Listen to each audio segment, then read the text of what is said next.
Olá, amigos. Uma boa noite a todos. Neste dia 30/6, às 20h02. Graças a Deus. Hoje a gente está trazendo um tema aqui no Face, no caso, né? Na nossa live, envolvendo procrastinação. Ô, Jesus, o famoso deixa para lá. O depois, o agora não dá, entendeu? E o estado, né? O senso de vazio existencial. E também a gente vai falar que é assim que está no texto aqui em cima, que há a resolução de todos os nossos problemas no íntimo, né, do amor próprio.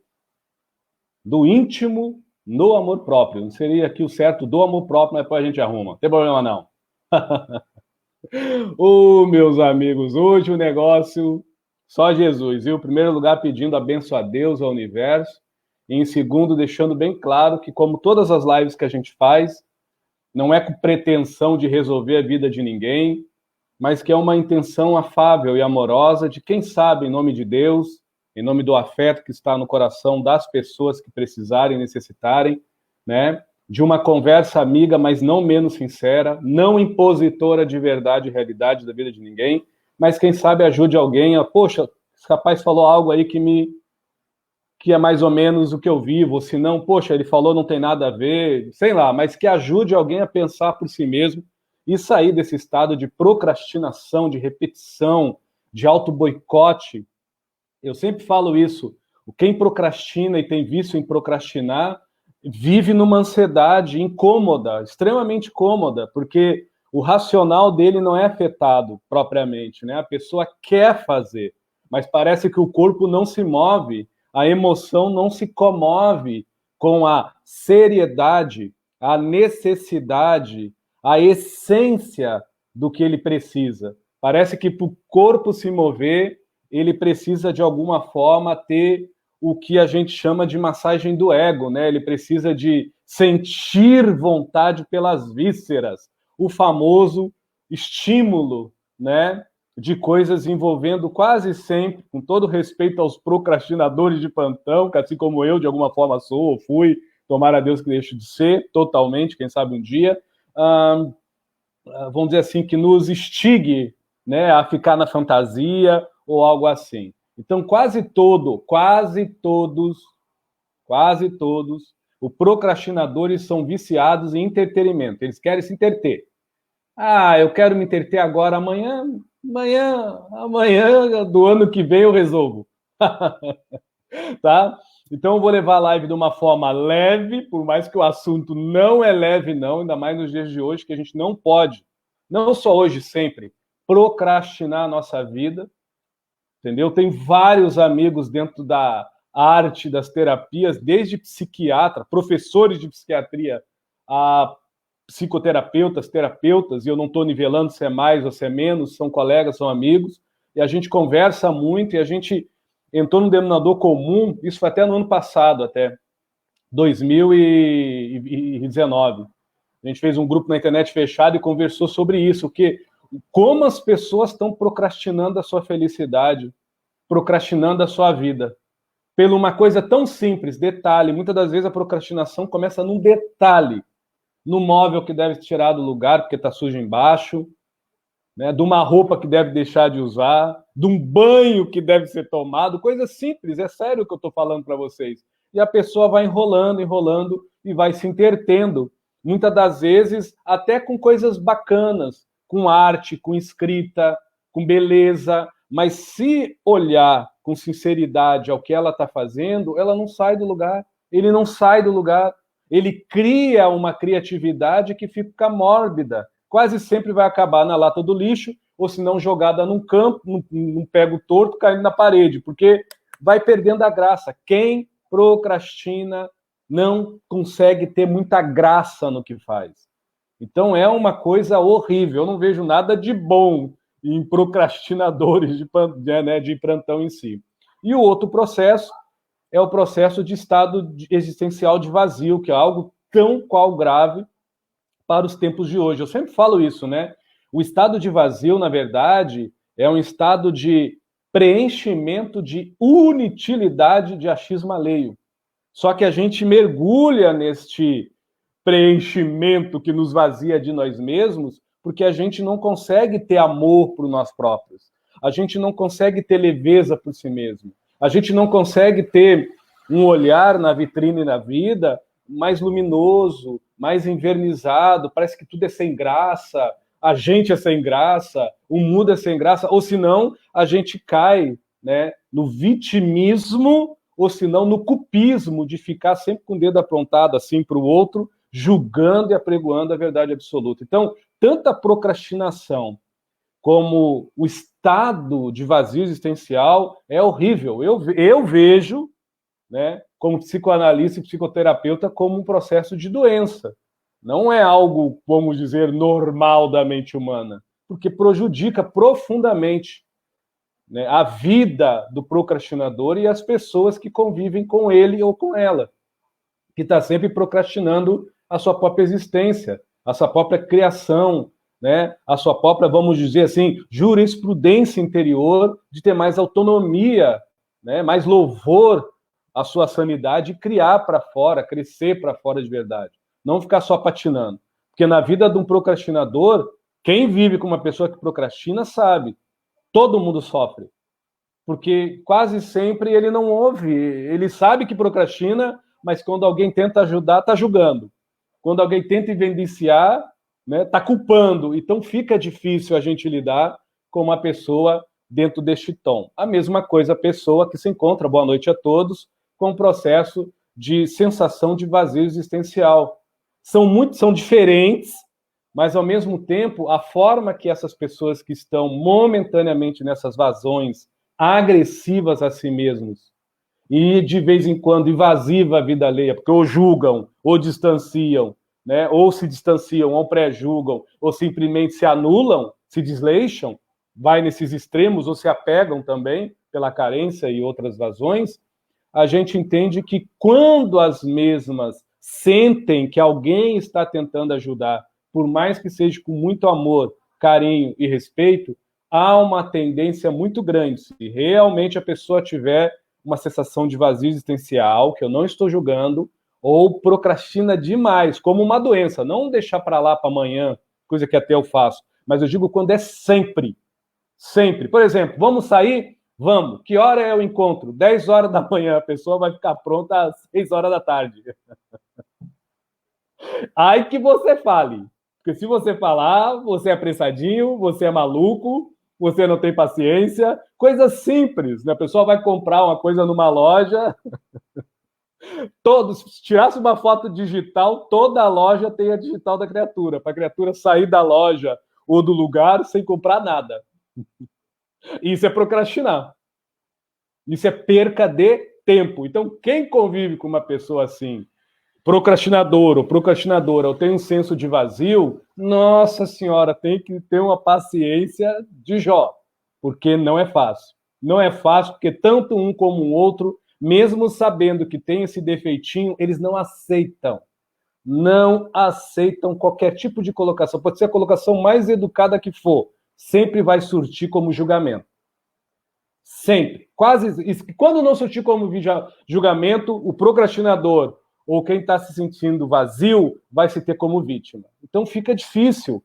Então eu resolvi, inspirado com os amigos espirituais, desencarnados, obviamente, e por alguns colegas, a fazer 3 séries, né, sobre procrastinação, senso de estado de vazio, falar sobre muito amor próprio, que somente o amor próprio pode curar essas 2 coisas, né? Porque o amor próprio, ele lucida, o amor próprio inspira, o amor próprio não nos incomoda, mas nos acomoda num ritmo que não desfaz dos outros, mas numa ritma vivencial interior, que se combina com o exterior, sem a gente ficar se auto-julgando, se auto-anulando, nem se auto-bocoitando, mas sempre progredindo para dentro e emanando para fora o seu melhor. O amor próprio é um remédio para o procrastinador. Coisa que eu já digo para quem é procrastinador, que talvez não goste do que eu vou falar. Quem procrastina muito tem dificuldade de ser amado. A mesma coisa o estado de vazio existencial. A pessoa tem uma dificuldade de ter um carinho interior. Porque só o carinho interior que vai dar o verdadeiro valor a esta pessoa, a este ser, ao senso do que deve ser feito, procrastinador, e ao consenso e ao senso do que deve ser nutrido para quem tem um estado momentâneo de vazio, ou já assim já se encontra durante muitos anos. Valeu? Eu sempre faço um prólogo aí, converso um pouquinho, vou jogando, para depois as pessoas fazerem as suas perguntas, desde que seja no tema. Lembrando mais uma vez, o Edson não está aqui como dono da verdade, estou aqui como amigo. Não falo isso como autodefesa, mas eu conheço o meu gênio, que não é grande coisa. Então eu vou falar o que eu creio, tanto como profissional nesses 26 anos de psicanalista, psicoterapeuta, como ser humano nesses 45 anos. Creio, mas não quer dizer que as pessoas são obrigadas a acreditar. A gente está aqui para tentar servir e ajudar, seja quem for. Valeu? Boa noite a todos, tá? Uma boa noite, Fabrício. Uma boa noite, Márcia Calmon. Uma boa noite, Reginaldo. Valeu, irmão. Uma boa noite, Ana. Boa noite, Cris. Uma boa noite, Mônica. Boa noite a todo mundo aí. Como também vai ser postado no YouTube, né? Agora eu vou começar a pedir que os amigos me aconselharam, algumas pessoas, né? Dá um likezinho, dá um legal aí se vocês gostaram. Dá também um não gostei, não tem problema, mas aperta o botãozinho lá, né, para ficar registrado que pelo menos as pessoas tiveram algum tipo de emoção, boa ou ruim. Eu sou tranquilo, valeu? Vamos ver se tem alguma pergunta, senão eu vou seguindo aqui. O Augusto, não sei se é uma pergunta, eu vou falando, viu, Augusto? Uma boa noite, meu irmão. Não, perdão, é Gustavo. Perdão, Gustavo. Ele fala assim, boa noite, Edson. Na verdade, ele falou mestre, mas mestre é o nosso afeto, meu amigo. Mestre Jesus, Buda. Eu sou um tomador de café, ó, aqui, ó. Só café. Quais são os métodos para sermos mais disciplinados e não nos desviarmos do caminho reto? É interessante, meu amigo, porque a tua pergunta ela combina com a procrastinação, porque quem é procrastinador, todo o caminho que ele segue é reto, mas é reto para ele se interter e não fazer o que deve. É reto para ele se estabelecer em algo que lhe acomoda num aconchego emocional. Todo procrastinador, ele tem um vício de massagear o seu ego no âmbito afetivo e emocional. Racionalmente, ele diz assim, eu vou dar um exemplo do que você está falando. Claro, o Edson tem uma conta para pagar, racionalmente. Eu tenho dinheiro para pagar essa conta, mas eu já estou procrastinando há 1 ano. Toda vez que eu pego o dinheiro na mão, emocionalmente, eu tenho que comprar uma camisa melhor, ou eu vou comprar alguma coisa, porque o meu emocional vai se sentir bem com isso. Dane-se o meu racional. Você entende? É como se a pessoa se auto-boicotasse, e é um auto-boicote, e ela acaba sobrecarregando a área mental, a área psicológica, a área racional do seu campo de atuação vivencial. Por isso que todo o procrastinador sofre de ansiedade aguda. Sofre de ansiedade profunda. Todo procrastinador é um ansioso. Ele anseia melhoras, mas quando ele é viciado em procrastinar, ele não acha rumos. Por quê? Porque toda vez que ele raciocina e pensa, os meios que ele encontra, com todo respeito, é tapa-furo, é refúgio, é superficial. E o que mais dói num procrastinador, que ele sabe que é capaz, se ele fizesse o certo, mas ao mesmo tempo o emocional dele, que já está viciado em entretenimento, em combustível de inutilidade ou de futilidade, ou, repito, abre aspas, até de criatividades bacanas, porque tem vários procrastinadores que trabalham na arte, na poesia, na música, em outras coisas, e você se encanta com o que eles fazem, mas no fundo, o que é necessário para ele crescer como ser humano, o que é necessário para ele conviver com as outras pessoas como um ser humano digno, que pensa por si mesmo, que se alimenta, se alinha de sentires mais nobres, pensamentos mais retos por si próprio, ele não acomete em sua vida. Ele fica sempre rodando no mesmo lugar. E o tempo do procrastinador é diferente do tempo de uma pessoa comum, vamos dizer assim. Ele não tem 24 horas. O tempo de um procrastinador tem 30, 40 horas. Ou se duvidar, até 48. E para ele é normal. Por isso que para ajudar um procrastinador, você tem que ter muita paciência, porque procrastinador de verdade, mesmo quando é uma doença, ele sabe que procrastina. Mas ele não aceita que as pessoas falem. Ele não aceita que as pessoas enxerguem esse defeito. Ele enxerga. Agora, se alguém enxergar, engraçado, ele não fica com vergonha. Ele fica com mágoa, ele fica com raiva, ele fica com revolta, ele fica com tristeza. Agora, vergonha ele não sente.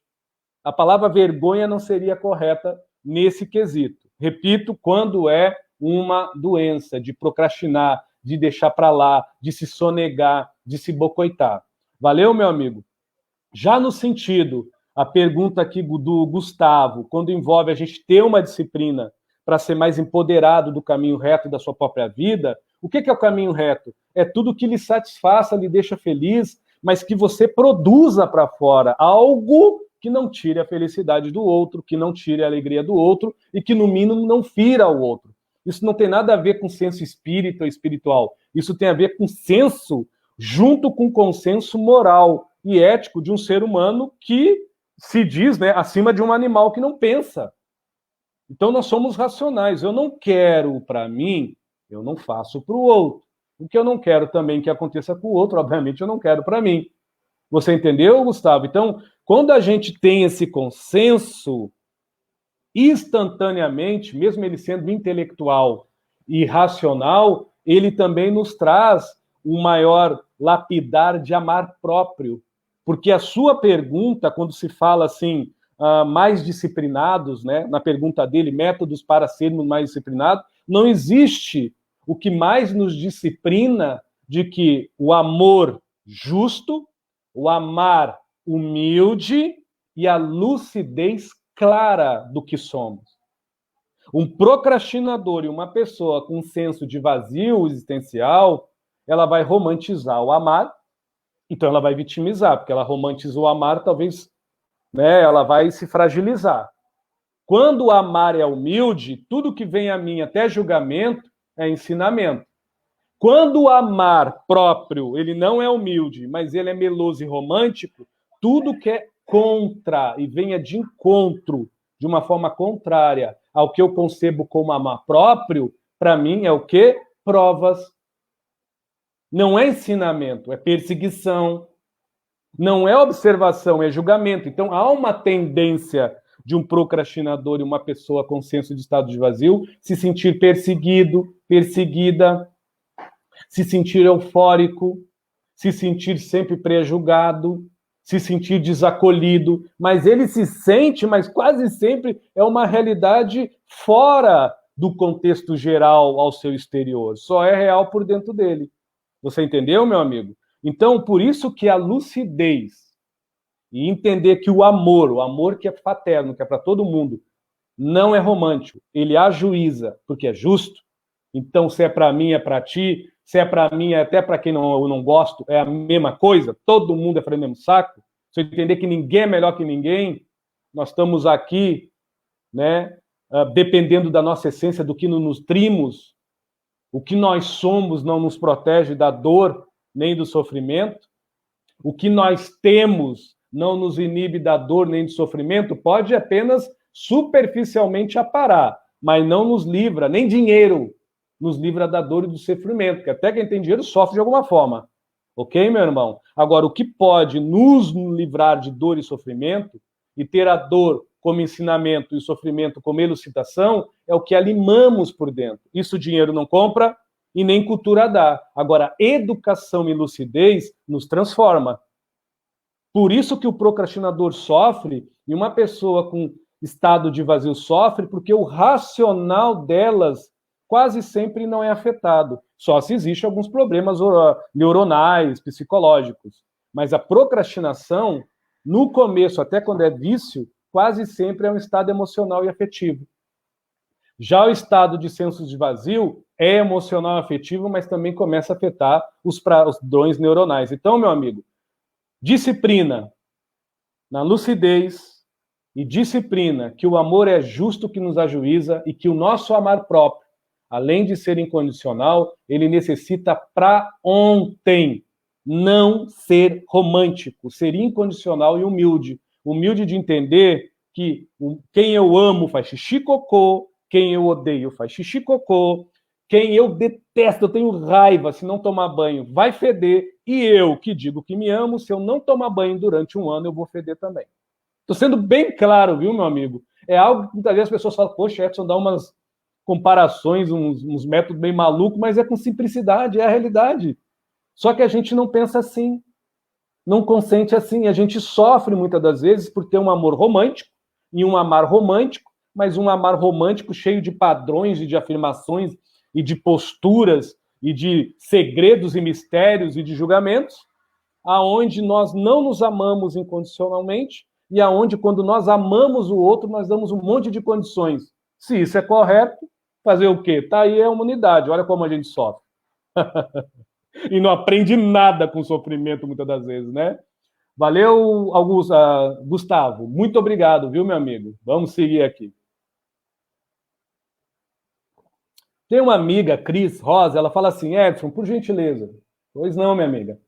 Esse estado de vazio, muitas das vezes, leva as pessoas ao suicídio. Infelizmente, sim. Ou tendências suicidas, concordo com você. Como podemos ajudar nesses casos? Obrigado. É uma coisa interessante, minha amiga, que todas as minhas lives, se vocês tiver paciência e caridade com Edson e escutar uma live que eu fiz há 5 anos atrás, e você escutar essa que eu estou fazendo hoje, eu não saio de um raciocínio. Que o amor resolve. E que o amar próprio nos acura. Não tem outro... Olha, o meu particular vivendo nesses 26 anos, principalmente agora, dos 19 anos para cá, 19 anos, não de idade, mas de 19 anos para cá, eu conheço muita gente na área da saúde, profissionais que não tem nada a ver com doutrina espírita, até são ateus. Mas todos concordam que quando a pessoa tem o estímulo, tem um médico amigo meu, ele é psiquiatra, ele fala assim, quando as pessoas têm o estímulo, esse estímulo aí, o amor próprio que você fala tanto nas tuas lives, olha só como ele pensa, ele chama de estímulo. As pessoas se melhoram, até os remédios funcionam. Incrível isso, né? Ele estudando, né? Ele já é um senhor já de 70 e tantos anos. Então, minha amiga, eu que tenho 45, né? Não tenho 70 e tanto, e estou aí como um aprendiz e vou morrer um aprendiz, eu posso dizer isso. Agora, quando a gente ama quem a gente ajuda, a gente não impõe nem a forma de amar. A gente expõe que a gente ama, muitas das vezes até no silêncio. Muitas das vezes até no desagrado, porque desagradando o mimo que o outro espera da gente, desagradando o vício que o outro requer da gente, e desagradando a conveniência que o outro tanto requer, né, por nós, você está amando, você está ajudando. Como assim, Edson? Porque tem uma coisa, tanto no procrastinador, como na pessoa, nessa especial, que tem esse processo de estado de vazio, que é o vitimismo. Aí você diz, você está se vitimizando.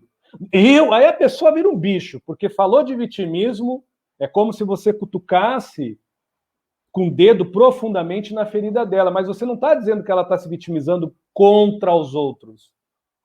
Você está dizendo que ela está se vitimizando contra a sua própria existência, contra a sua própria vida e contra a sua permanência. Aí você pergunta para ela, por que você está se sentindo vazio? Aí ela diz, mas eu não sei, eu não sei. Aí você diz, tá, mas você procurou um psiquiatra, um psicólogo? Eu? Para quê?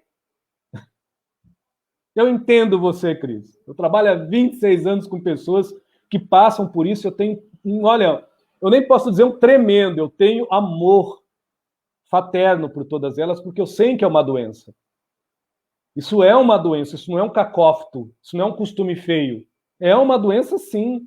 Então, como ajudar, Edson? Um exemplo. O exemplo em você trazer alegria para perto dessa pessoa, mas é um exemplo obsessivo, porque a gente tem que ser um obsessor de luz. Leva a música para dentro de uma casa, de uma pessoa que está assim. Eu não quero, eu não gosto. Leva a música. Quanto mais ela dizer que não gosta, aí você convida ela até para dançar. Lhe bater, ela não vai. O máximo que eu descer, ela vai tirar só da casa dela, ou dele. Então é insistir no bem, conversar. Aí vem aquela coisa, muitas vezes que as pessoas me procuram, os familiares, e falam: ah, Edson, não aguento mais, eu perdi minha paciência, eu já fiz de tudo. Aí eu falei: você já usou seu silêncio? Você já usou seu exemplo? Como assim exemplo? Exemplo. Deixa a pessoa, mas não deixa quem você ama. O que é deixar a pessoa? A pessoa está ali, querendo se esvaziar de Deus todo mundo, porque ela se sente vazia. Se você viu e notou que todas as suas atitudes foram falhas, está chegando a hora de você usar a sua sabedoria do silêncio. Fica próximo dela. Ela está sentada no sofá, você está ali tomando um café com ela. Mesmo que para ela você está quieto, mas você está ali. A tua presença silenciosa, mas com amor, educa. Educa, porque todos que sentem um estado de vazio não querem ficar sozinhos. Têm medo da solidão. Mas são presos na mesma solidão, porque se encontram na solitária do preenchimento do achismo que a vida é uma porcaria. Do escruvisismo, quase que sempre ou vitimista, ou quando não, julgador e pessimista. Essa é a realidade. Eu não estou falando para ofender ninguém, mas é a realidade. Ou a gente encara as nossas, as nossas, como se diz assim, as nossas somas psicológicas, emotivas e afetivas, principalmente as somas negativas, com clareza e lucidez, ou a gente vive assim. Tá ruim, tá bom. Tá ruim, tá bom. Então a gente fica somatizando. Poxa, se fugiu a palavra, agora veio. A gente fica somatizando um monte de porcaria. Agora, quase sempre, minha amiga, quase sempre, isso é bom falar, quem tem problemas de procrastinação precisa de psicólogo. Em alguns casos, até psiquiatra. De 10, 9. De 100, 99. Quem tem estado de vazio precisa de psicólogo ou psiquiatra. De 100, 9,9. E eu não estou sendo exagerado, não. Eu estou sendo honesto. Porque se é uma doença que a família já tentou, quem procrastina e que tem senso de vazio já tentou, aí você tem que fazer um exame de sangue. Se é um processo de zinco, de vitamina D, se é um processo hormonal, se é um processo da tireoide, que está trabalhando com os hormônios ali, com iodo, né? Porque precisa ver se é um processo de hormônio ou precisa ver se é um processo neuronal, se é da cabeça. Ou porque se está ultrapassando os limites que o próprio procrastinador e a própria pessoa que tem esse estado de vazio e os seus familiares já não sabem o que vão fazer, aí precisa de um profissional, está precisando de uma química. A gente vive num mundo que a gente precisa botar os pés no chão e enxergar o mundo como um planeta gigante. Não como o nosso mundinho num bingo, a gente olhando e diz, não, eu procrastinei só 20 anos da minha vida, eu já estou com 45, eu, Edson Rosa. Se eu procrastinar mais 10, aí depois passa mais 10 anos, eu olho para trás e digo, não, eu procrastinei só mais 10, eu já estou com 55. É assim que funciona. E todo procrastinador é uma caixa de criatividade, porque o racional dele não para, ele é cheio de sonhos. E todo ser que tem sensação de vazio é uma caixa de criação, é uma caixa de oportunidade de sentir, porque o sentir dele está em carne viva, só que o mental dele, infelizmente, vive o negativo. Enquanto o procrastinador, o emocional é em carne viva e o racional é, abre aspas, mais harmônico e equilibrado, porque ele se julga, ele se prejuga, ele sabe que está errado, a outra pessoa que tem a sensação, estado de vazio interior, ela julga todo mundo está errado. O emocional dela é todo arrebentado porque ela se bate mentalmente, ela não desliga. Aí quando a gente vai ajudar alguém com esse estado e diz, você é negativo, ele ouve assim, ah, você está me chamando de ruim, você está dizendo que eu não presto, você está dizendo que eu não valo nada. Você entendeu como é que funciona, Cris? Eu entendo você, minha amiga.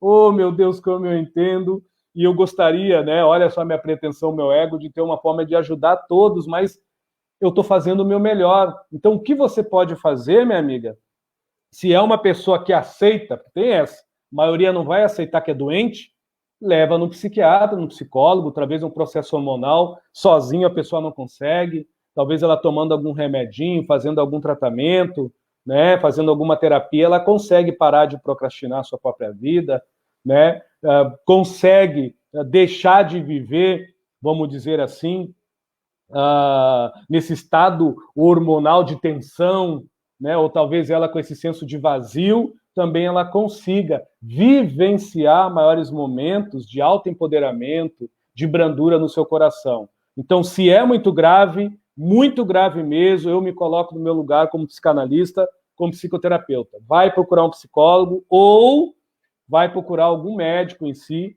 que tenha, né, a autoridade acadêmica e também a lucidez para, né, medicá-la, porque tem coisa que é para remédio e para terapia. A gente tem que ser consciente. Agora, a forma da família ajudar não é deixar para lá.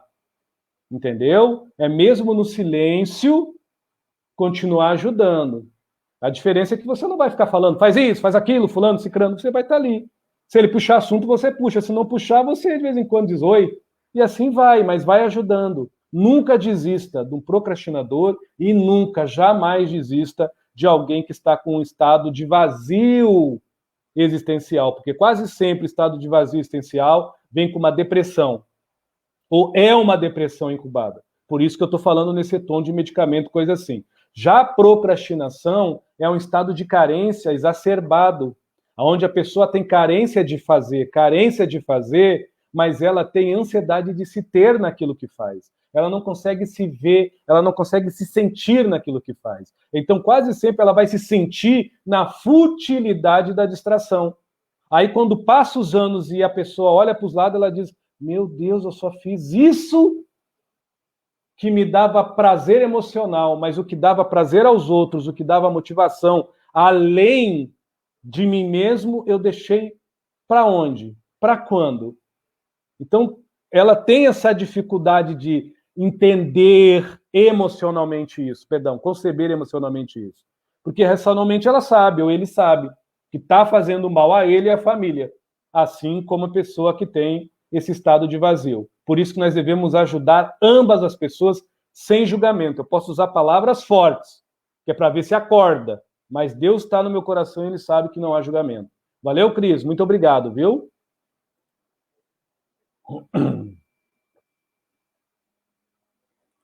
Tem uma amiga chamada Cíntia Amaral. O textinho dela é um pouco longo, mas vamos lá. Boa noite, Edson. Boa noite, Cíntia. Por favor, pois não, minha amiga. Pode falar sobre o vazio existencial? Acabei de falar agora, mas repito de uma outra forma, se assim puder.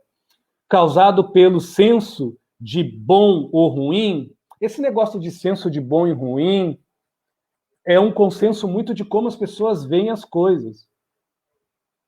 Por exemplo, tem pessoas que vão escutar Vivaldi e achar uma porcaria. Tem pessoas que vão escutar uma pagodeira e vão achar uma maravilha. Tem outras que vão escutar um funk e vão achar a 7ª maravilha do planeta Terra. Nem é do mundo, é do planeta. Tem outras que vão escutar uma ópera e vão achar um lixo. Então não é o que está lá fora, é o que toca-nos por dentro. Então essa questão de bem, eu nem li toda a tua pergunta, mas já vou ler. Mas porque serve para outras pessoas talvez, viu, Cíntia? Não estou dando a letra para você, não. Por favor, com licença. Então, quando a gente fala bom, ouve bem, o que é bom, o que é ruim, é o que você consente. É o que você assimila em si como algo que lhe agita ou lhe apazigua. Agora, o bom e o ruim se transforma do ruim, mal, e do bom, vamos dizer assim, melhor, só trocar, né, o bom por melhor e o ruim por mal, quando dentro da gente a gente tem um certo discernir que eu posso não gostar daquele som, mas tem muita gente honesta e boa que adora. E aí? Eu posso não gostar daquele prato porque eu acho nojento comer barata, comer rato, comer inseto em alguns países, mas tem vegetarianos que acham um assassinato você comer um frango e um galeto assado. Então, o que é bom, o que é ruim? Cabe à intimidade de cada um. Agora, quando a gente intimamente não está bem, porque não se faz melhor. Vive ruim, porque se vê pior. Ah, minha amiga, até o bom que a pessoa vê é péssimo. E o ruim que ela percebe, pode ter certeza, é horrível para ela, mesmo que não seja horrível.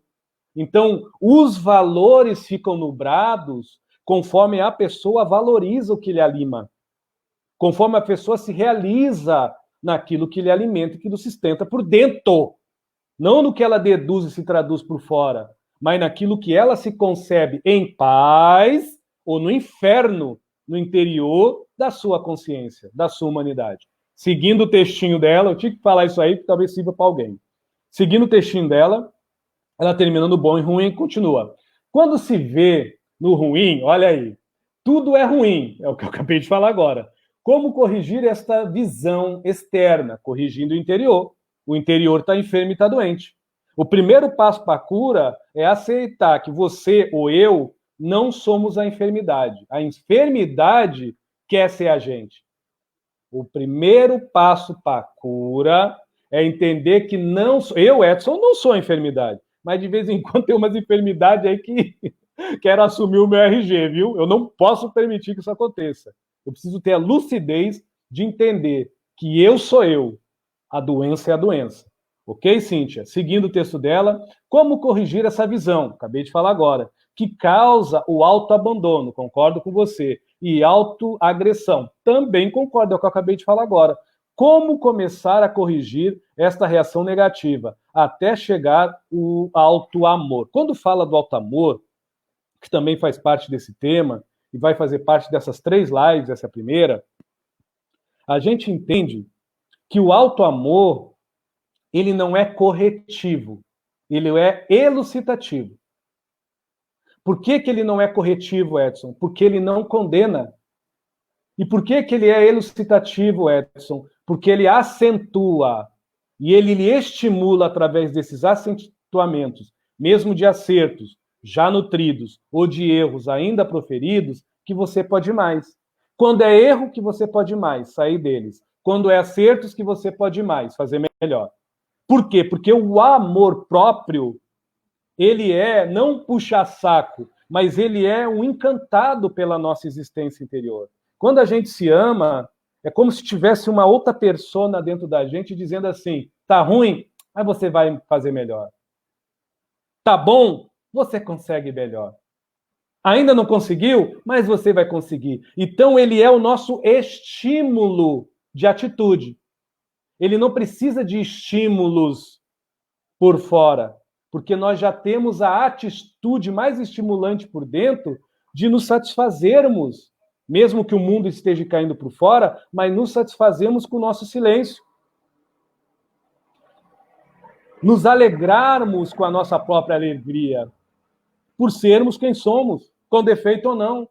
Agora, para chegar nesse nível, a gente tem que sair disso que você acabou de descrever, que muita gente, inclusive eu, de vez em quando me pego, fazendo e acometendo, me autoagredindo ou se agredindo nas deduções do negativismo.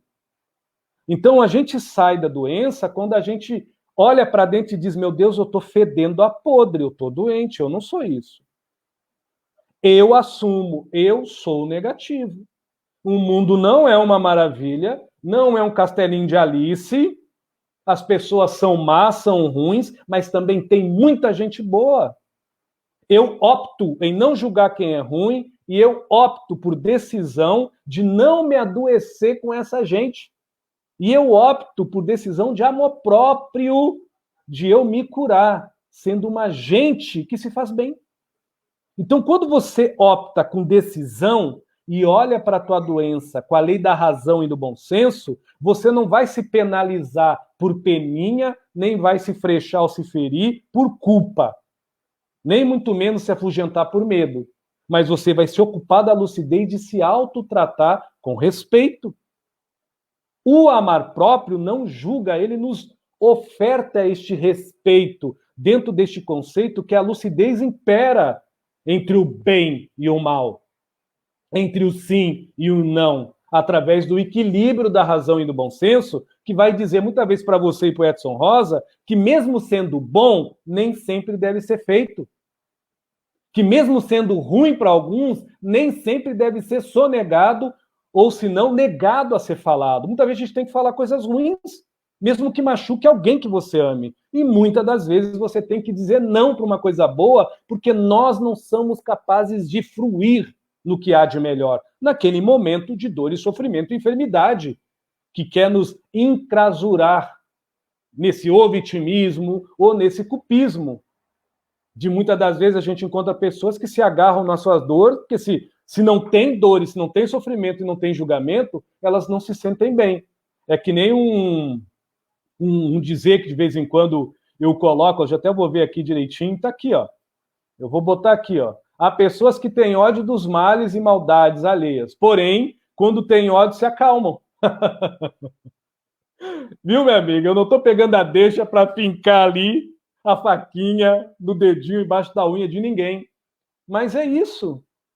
Então, quando você vai ajudar alguém que passa essa sensação em si, a gente tem que ter muito cuidado e observar muito a pessoa, porque muitas das vezes ela culpa o mundo de tudo, mas a maior doença dela é ser negativo, é ser negativa, ou estar como uma pessoa tóxica, mas ela não se percebe que é tóxica. É que nem aquele ditado, muitas das vezes a gente culpa o mundo, mas a gente não se ocupa de cuidar da própria vida. Às vezes a gente julga a Deus a torto, ao santo ao diabo, mas a gente não apaga o forno e os fogos dos infernos interiores, onde a gente só se vê em rancor e mágoa, em euforia, em ansiedade e carência. A gente não se pega em suspiro de alívio, saindo solto, fruído, com naturalidade de dentro para fora, ecoando no ar. A gente não se pega nisso, não. Aí o culpado é o mundo?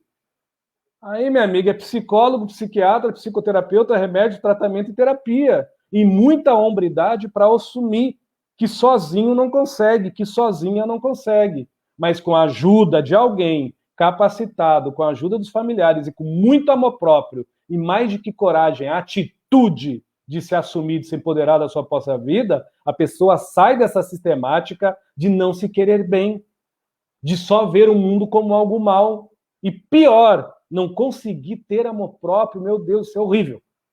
Mas, tempo ao tempo. Viu, Cíntia?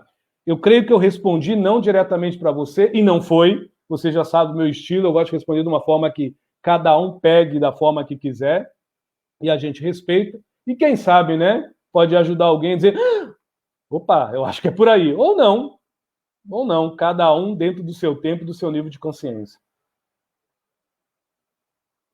Tem uma amiga que eu tenho muito carinho por ela. O nome dela é Maria José Viana. Boa noite, Maria. Eu não sei se é uma pergunta ou uma resposta, sei lá. Ela fala assim: eu não me acalmo. Somos dois, tá vendo que essa cadeira minha aqui, ela tá cheia de prego. Eu tô toda hora assim, ó, dançando break na cadeira. Acho que dá para notar, né? Quando eu sou calminho. Eu não me acalmo. Não sei que isso é ruim, mas para... Não sei se isso é ruim. Mas para quê? Eu não entendi bem, mas ela tenta dizer assim, que ela não se acalma. Por exemplo, isso é uma coisa muito interessante. No budismo tem uma história, é bem curtinha, na verdade é uma metáfora, eu vou tornar uma história pela minha intuição. Tinha 3 monges. Um ficava meditando, fazia o trabalho dele 2 horas e depois ia meditar o resto do dia, coisas assim, ou estudar. O outro fazia o trabalho dele 2 horas, né? Ia meditar, mas ele tinha um tempinho para fazer um exercício e comer também. E o outro também, obviamente, comia. E tinha um terceiro, que fazia o trabalho dele 1 hora e fazia o trabalho de outras pessoas a outra hora que lhe sobrava, que era para ele fazer o trabalho dele. E quando ele ia descansar, ele dormia. E assim foi durante mais de 60 anos. Aí um dia chegaram para o Buda, e chegou ele lá todo nervoso, né? O terceiro. Chegou para o Buda, se sentou, aí o Buda olhou, falou, muito bem, você aí que fazia o trabalho 2 horas e ia dormir, ia meditar, muito bem, você está quase entrando no Nirvana. Quase entrando no Nirvana. Aí o cara ficou todo, poxa, tô quase no Nirvana, tô quase no senso búdico. Chegou no segundo, falou, muito bem, você também, fazia o seu trabalho, comia, descansava, né? Mostrava agilidade, muito bem, está quase entrando no Nirvana. Chegou no terceiro e falou assim, e você? Aí ele olhou para o Buda e falou, ué, você não vai me falar nada, só vai me dizer você? Sim. Aí quando ele falou para o Buda sim, o Buda falou, há mais de 30 anos você entrou no Nirvana, você não notou? Aí ele olhou, os outros dois olharam, mas como ele entrou no Nirvana? Se ele trabalhava 1 hora por dia no que era para ele fazer, e trabalhava mais outra hora ao prol dos outros,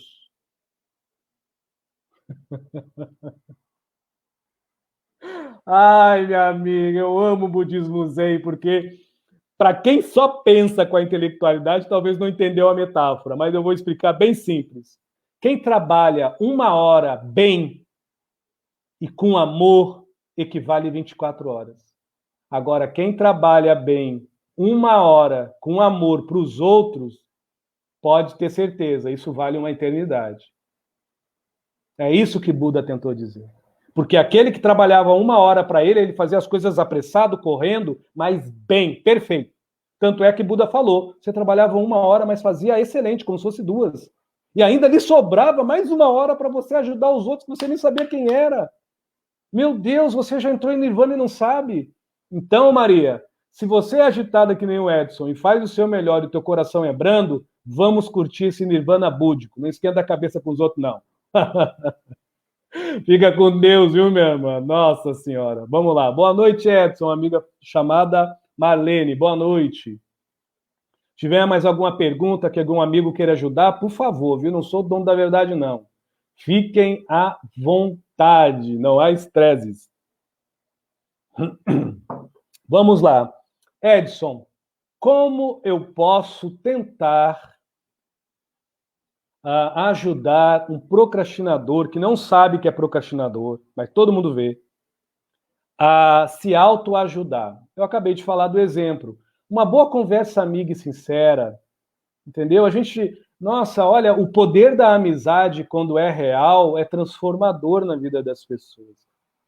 Um amigo não julga, ele elucida, mesmo que ele fale com toda sinceridade. Porque se a amizade é verdadeira e o intuito que leva a pessoa a falar para alguém que ela procrastina ou que ela vive num senso de vazio e ela precisa de um psicólogo ou sei lá, ela está em depressão, se é com amor, o ouvido pode só ouvir, mas o coração escuta. Porque uma coisa é certa, a gente só atinge a cura dentro de alguém pela escuta do coração. Isso não é romantizar, não. O que é a escuta do coração, Edson? É pela sensibilidade que humaniza. A dor e o sofrimento não é coisa de gente sã, não é coisa humana, não. Nos elucida para fora, quando a gente humanamente já se tem por dentro. Um ser humano capaz de se comportar por si mesmo, de se alinhar por si próprio. Enquanto a gente não é capaz, a dor e sofrimento é só tortura.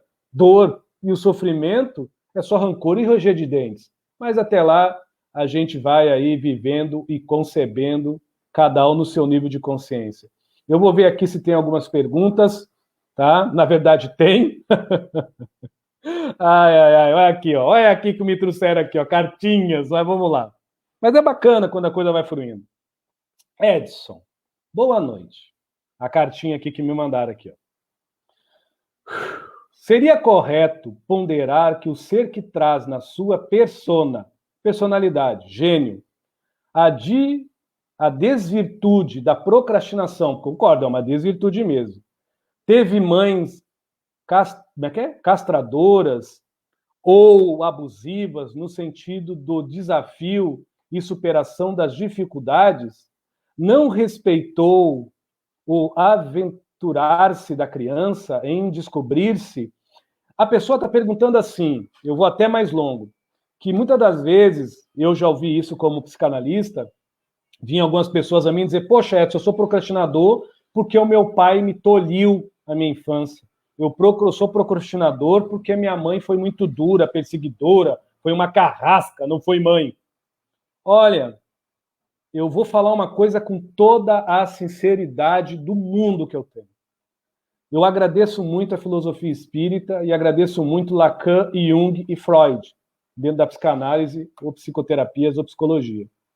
Agradeço muito, né, o dom que todos nós temos de raciocinar.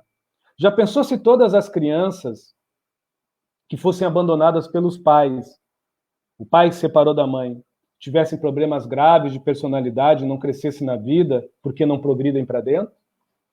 A gente pega muitas das vezes 5 irmãos que só a mãe sustentou, todos têm problemas, ou talvez um só tem um problema psicoemocional grave, todos os outros vivem numa harmonia. Então a gente tem que pesar muito na balança do bom senso da razão para responder uma pergunta como essa aqui.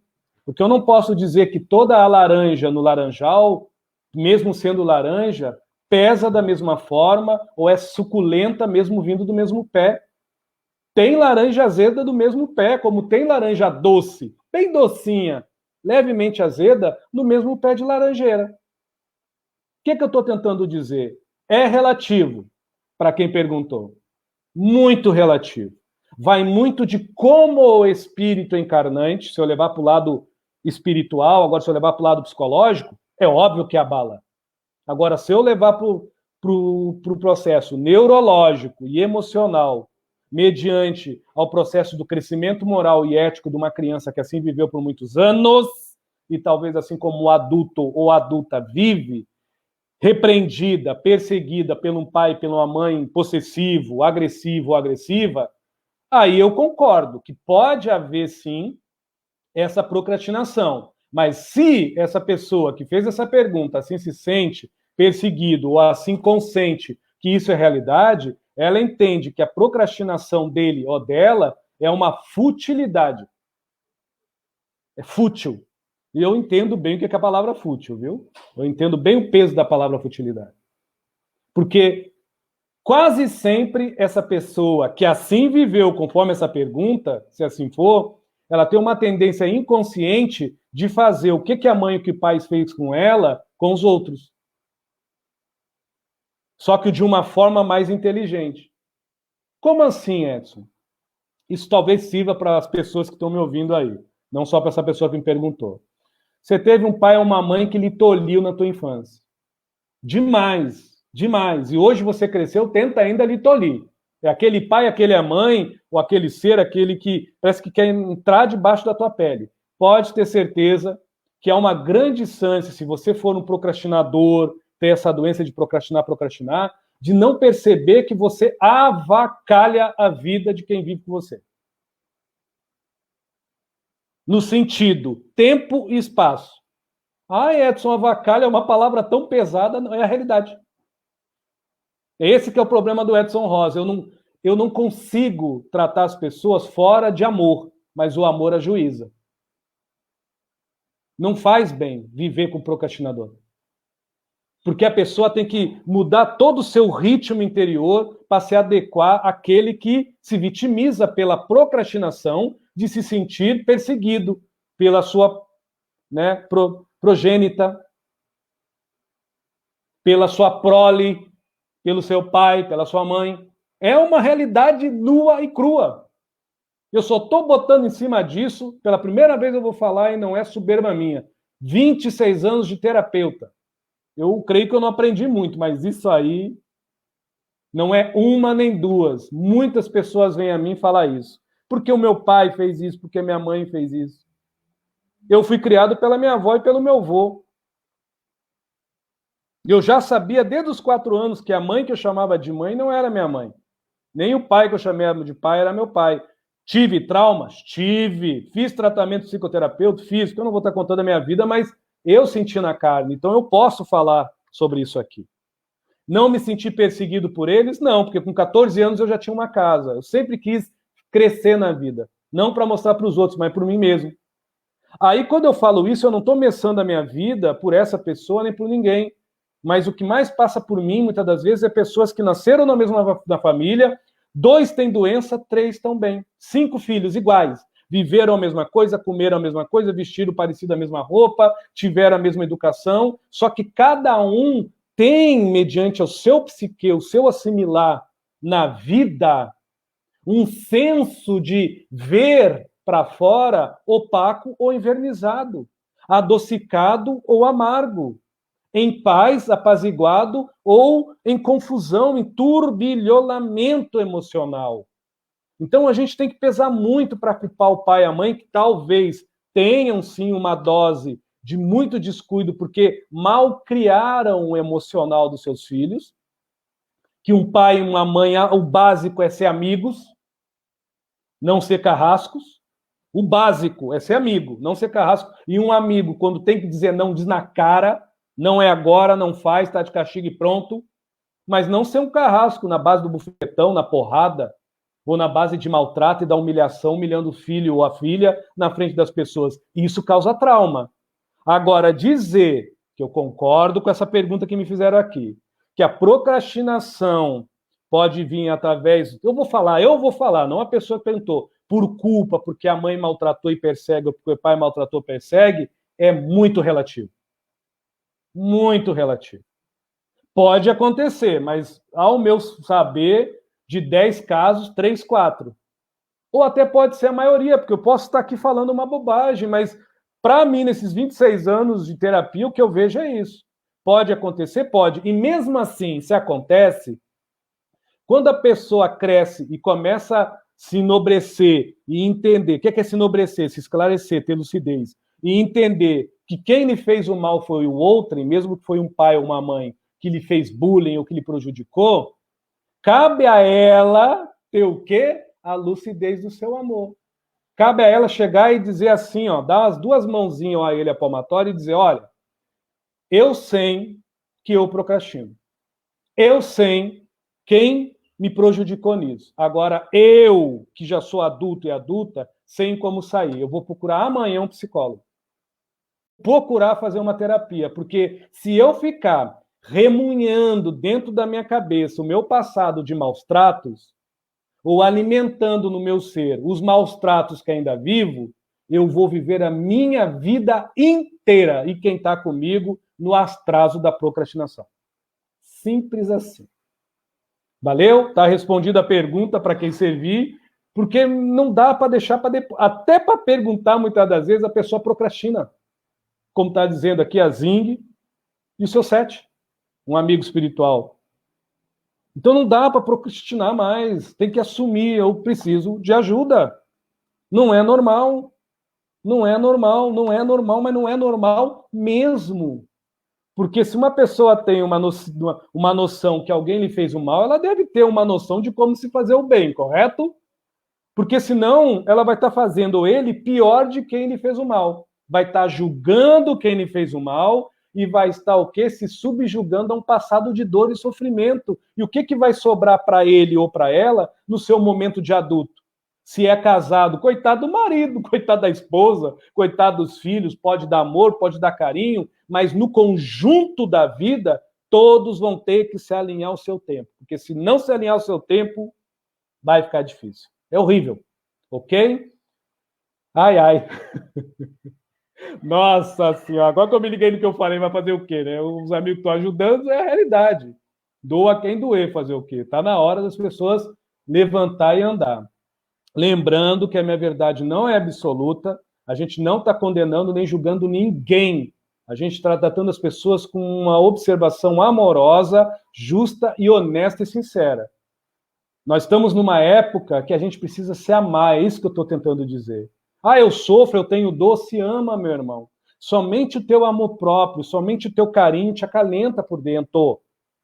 Somente o teu respeito, a tua educação de se requerer, de se ter bem, pode transformar a tua vida aos poucos por fora, porque por dentro você já está progredindo em olhares mais amorosos, em sentimentos mais nobres, mais adocicados, mais apaziguados, mais enobrecidos, mediante a um ser que talvez só olha para fora com sofrimento e só requer por dentro com dor.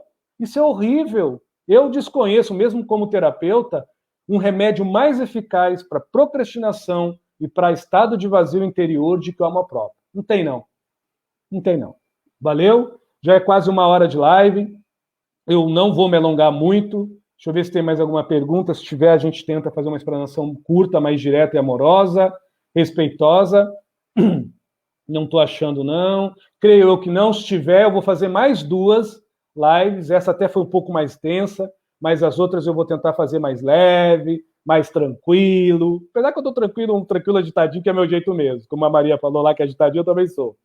Mas a gente vai tentar falar de uma forma que ajude. A gente deu um lampejo do que é procrastinação, um lampejo do que é o estado de vazio. A próxima live eu vou falar do estado de vazio envolvendo outras maledicências, assim como a procrastinação, que o procrastinador não nota, nem que a pessoa que tem estado de vazio nota, mas ao mesmo tempo que eu evidenciar essas maledicências, a gente vai falar também de como a pessoa se ajudar. Não vou dar receita de bolo, porque toda forma de como a pessoa se ajudar não depende de mim.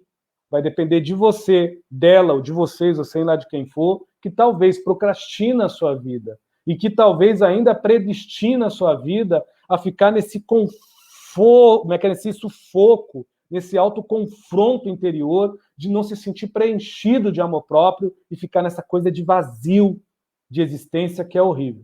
Eu clamo a Deus, aos bons espíritos, às boas energias que possa estar na casa de vocês, aqui no Facebook, agora em tempo real, às 21h03 desse dia 30/6, e peço também pelas pessoas do YouTube, que vai ser postado, pode dar o seu link lá, que gostei ou não gostei, tranquilo, mas peço a Deus que prospere no coração das pessoas que procrastinam, na cabecinha delas, que prospere e progrida no coraçãozinho, no senso de amor próprio das pessoas que de alguma forma não conseguem sentir amor à vida, não conseguem ter amor próprio, não conseguem ver a vida colorida para fora, porque ainda se conservam num pinche, num negrume por dentro, ou de rancor, ou de mágoa, ou de dor e de sofrimento, ou de lamento.